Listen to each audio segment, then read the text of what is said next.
స్ప్రెడ్‌షీట్‌లో ఉన్న ఏ కాలమ్‌లో డేట్‌ను, బి కాలమ్‌లో ఇన్వాయిస్ నంబర్‌ను ఆటోమేటిక్‌గా మ్యాక్రో ఉపయోగించి ఎట్లా క్రియేట్ చేయాలనో మనం ఇంతకుముందు వీడియోలో నేర్చుకున్నాం.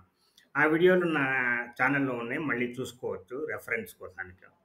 ఇప్పుడు ఈ వీడియోలో ఐటెమ్ నేమ్ మనం సెలెక్ట్ చేసుకోవడానికి కావాల్సిన డ్రాప్ డౌన్ లిస్ట్‌ను ఎట్లా క్రియేట్ చేసుకోవాలి అది నేర్చుకుందాం.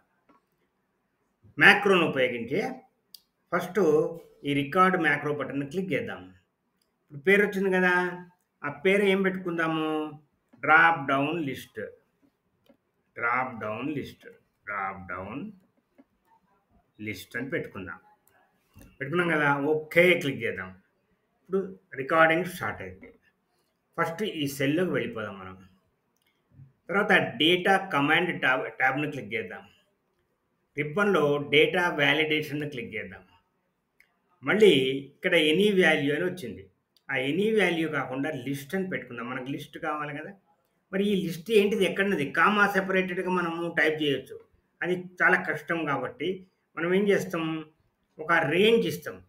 రేంజ్ అంటే ఎక్కడి నుంచి ఎక్కడి వరకు కావాలి? మనకు ఐటెమ్స్ ఇక్కడి నుంచి తర్వాత మనం షిఫ్ట్ ప్రెస్ చేసి కింద మిల్క్ వరకు మనం సెలెక్ట్ చేసుకుంటే ఆ సెల్స్ అన్నీ సెలెక్ట్ అయిపోయినాయి. మన లిస్ట్ యొక్క సోర్స్ అదే. ఇప్పుడేం చేయాలి? ఓకే క్లిక్ చేయాలి. అయిపోయింది వచ్చేసింది. ఇప్పుడు ఈ డ్రాప్ డౌన్ మనం క్లిక్ చేసినట్టయితే మనకు కావాల్సిన లిస్ట్ అంతా వస్తది. దీనిలో మనం సెలెక్ట్ చేసుకోవచ్చు. ఈ రకంగా మనము దేని గురించైనా డేటా వాలిడేషన్ ఉపయోగించి మనము లిస్టులు డ్రాప్ డౌన్ లిస్టులు తయారు చేసుకోవచ్చు. ఇది మన డైలీ సేల్స్ డేటా ఎంట్రీ ప్రాజెక్ట్‌లో ఇది part 3 creating drop down list using macro. Okay. ఇప్పుడు ఈ మ్యాక్రోని మనం స్టాప్ చేద్దాం.